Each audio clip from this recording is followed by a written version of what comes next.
Rio Ungamoha.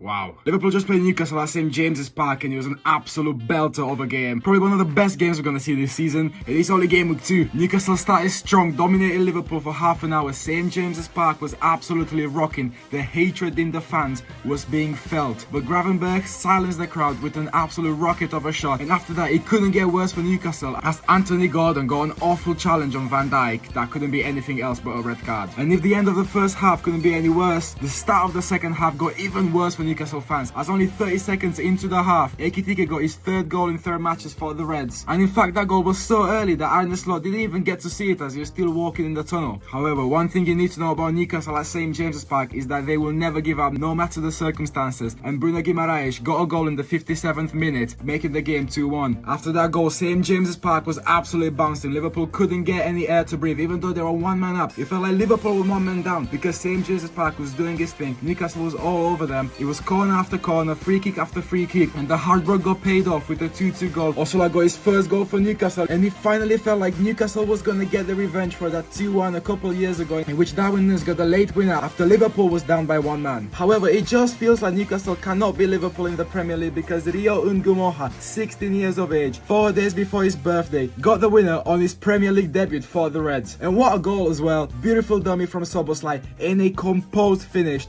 A finish that maybe even a 35-year-old experienced player wouldn't manage to get. But at 16 years, 361 days, Rio Ungamoha got the winner in the 100th minute for Liverpool. So what does this game really mean for the teams? Well, for Liverpool, if they want to defend this title, they need to sort themselves out. This is 3 in 3 games in which they conceded 2 goals, and when the bigger clubs are knocking, the defense has to be more stable. They got Arsenal next week, and look, if they defend like this, they're gonna concede 5. Newcastle, however, although they lost, they have lots and lots and lots to take away. They've played amazing. St James's Park was doing his thing. However, they do need a proper striker, which means they have to sell Isak. If they don't sell Isak, they probably won't have the PSR space to bring anyone in, and Newcastle will suffer if they don't have a proper striker. And look, if Newcastle had Isak today, or any proper striker up front for 90 minutes, they would have won this game. Even with a man down, Newcastle was the better team. Newcastle was the team that deserved to win, but they didn't have a number 9 up front, and it felt. So what did you guys think about this match? And is Rio Ungamoha the next big thing in European football?